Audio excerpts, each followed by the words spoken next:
Everyone has the possibility to unlock something very, very special about him or herself. And it's up to your actions. Ultimately, it's you yourself who also is able to unlock it. Sometimes you need the key to unlock it. It's not that you cannot do it. The problem is only you don't know how. You don't know where to start. You don't know where to look. And this is why sometimes in this lifetime you are meeting someone that we call a teacher, that we sometimes call a master. It was you who put the effort into doing the training, doing the research, doing the work. Ultimately, it was you. But it was him or her that gave you that spark, that gave you that key, that you eventually started doing it. And this is why sometimes you need these people, because they hold the key for you to enter into the next door. They are the gate holders, the gatekeepers. And why is it that we then start to follow that master? Because he has the key to be able and take that decision. Are you going to go for it or not?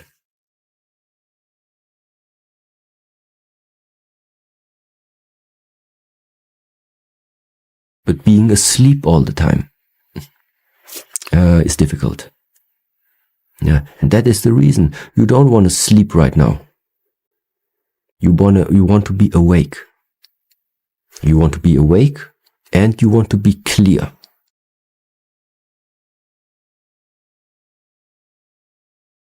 Being awake and clear. Now your life is in your hands. Being numb, being under drugs,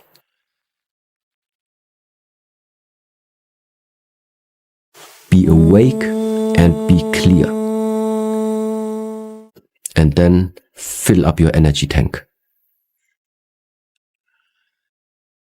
How can someone now who finds himself in this type of darkness, so what can he do? And there I can really only say there are a lot of different methods out there, and every door needs one certain key. Sometimes the Shaolin methods are not always the proper ones to just be offered to anyone. Sometimes it just doesn't fit. So if I right now just replace that word darkness with the term that something is closed, the possibilities are closed because there's nothing to see. You don't know what to do. So what are we doing in the different methods now in the Shaolin Temple? Number one step is open the body or open the human. Open the human not only in terms of physically opening, meaning stretch open the muscles, stretch open the tendons, stretch open the ligaments, open really the body, open the lungs that more oxygen can come in. But also means open the mind. Open the mind meaning to realize whenever you are in a way limiting your views, for example, limiting your own perspective. And by regularly practicing, every day we have exercises to open the body. Every day we take care that we are opening and stay with the open mind. This openness after time is something that we are then starting to incorporate into our being, into our daily life. And this is what opens then the doors again. The more open you become, the more you will see once again the possibilities that are out there.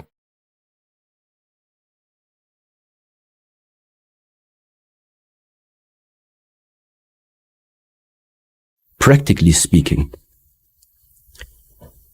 what should you do? Increase the level of activity. If somebody finds himself in a too dark place, increase the amount of activity. Which means spend a lot of time outside while the sun is shining where there are a lot of people.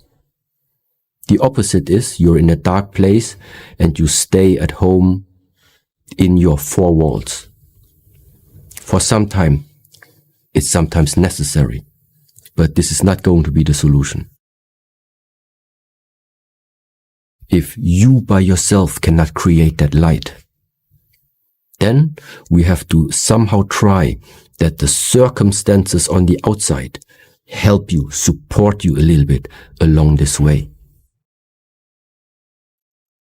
I think the human is able to develop and learn so many different things when the willingness is there. When you are willing to learn. You are willing to learn, and afterwards you put that willingness into a form. Willingness into a form means you make a plan. A simple daily plan. Tomorrow I'm dedicating 5 minutes to practice it. The day after, another 5 minutes. After that week, 10 minutes every day. And this you keep, no matter what, no excuse. Everyone is old enough to make a plan where you can put 5 minutes into your daily schedule that is just unchanged for the next months. I don't see a problem with this. But sometimes we're too compulsive. Sometimes you do have a plan. But then somebody calls you. You receive a message, something comes in between, and suddenly the plan is gone. If you have this type of commitment, why would you even call it commitment?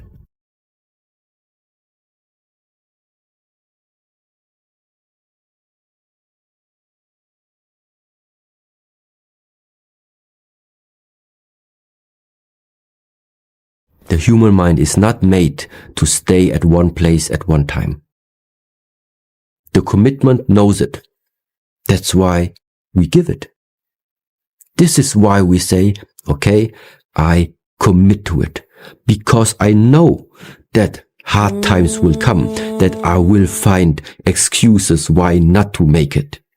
That I will have days I'm not in the mood to practice it.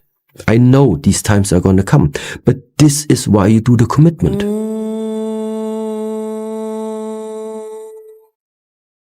There is a history in all of us which cannot be changed, which means where we come from, what type of genes has been given to us. Yes.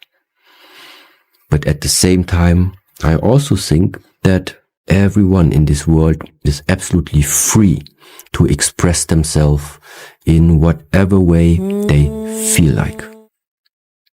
It's just the fact that I can also see that some virtues, not even virtues that are being represented from the Shaolin Temple, but general virtues within the society are starting to too much become mixed up and starting also to like disappear. And therefore, I think it was a really good question to sometimes pay attention to the fact that what has been given to you sometimes needs some care.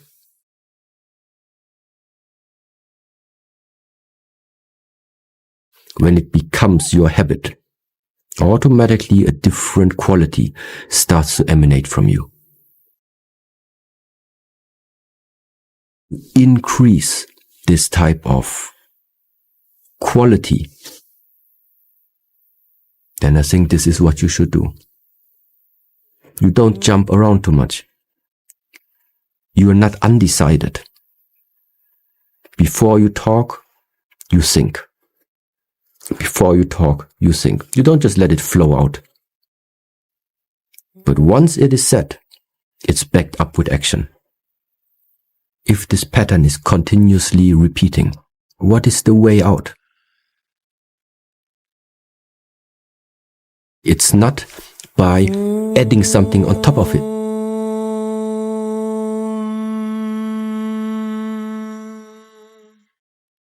Because it seems like it's always about adding something more.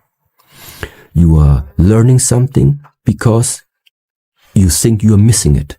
You are going to another country because you think you are missing that experience. You are trying out another type of food because you think you are missing that taste. So that means the general idea, which is at the moment existing, is every time when we as humans feel something is lacking, the answer is just consume more. This is not about giving. It's about taking.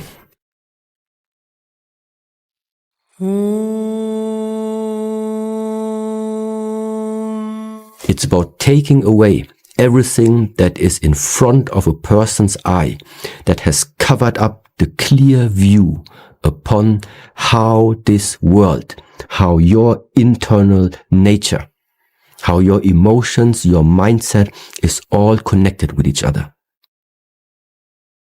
The reason why I talk, which seems like I'm giving out something. No, I'm not giving out. I'm just saying something in order for you yourself to let something fall. To realize for yourself that there was something in the mind, there was a concept, a belief system, a way of thinking inside of you all the time already, that maybe now you realize that one has no fundament anymore. Actually, it is blocking me more than it actually does help me.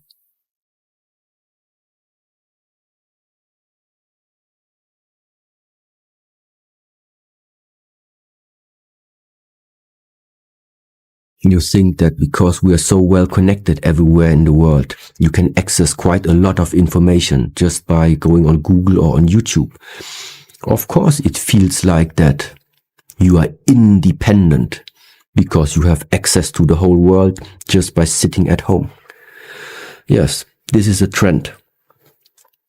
This is a development which is going on now for quite some time and will still go on in the future. Until it will shift.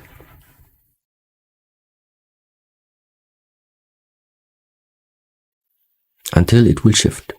And you will realize how much of a fantasy and how much of an illusion it is to think that you can live a life, or that living a life means that you are sitting at the chair, looking at the whole world and being connected with the world through the screen. This is not living a life. This is you are living an illusion in this life.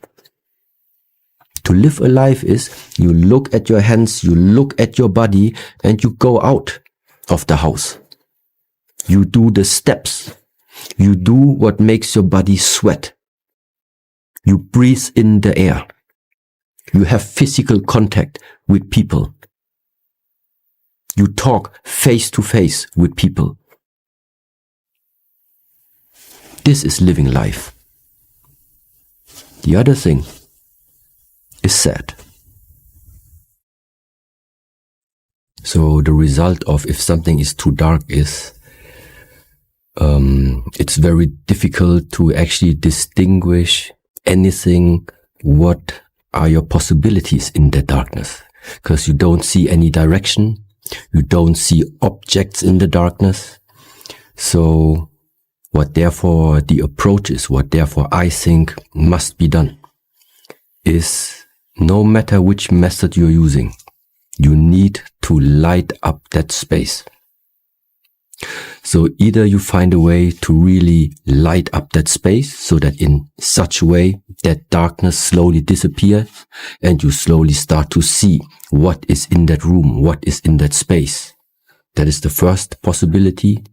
Or the second one would be that you are developing yourself and are equipping yourself with some type of skills that gives you better abilities to see in the dark.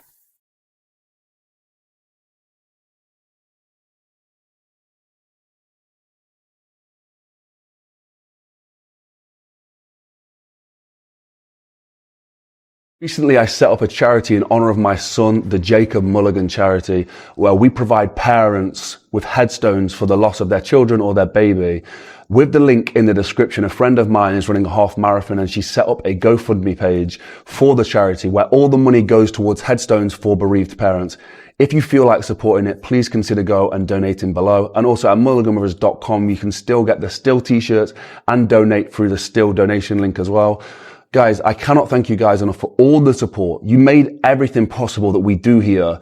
And this is our next step. You know, for me, this was the moment that changed my life and made me become a part of the Mulligan Brothers and the Inspired Change movement. And we are hoping to transfer that to other people and help out other people and families who are going through a similar situation that I went through. Have a blessed and productive day. And I just want to say a massive shout out to my brother, Luke Mulligan, on Instagram at lukemulliganbrother, who edited this video. So if you enjoyed that, please go follow Luke as well. I'll see you in the next one. Peace.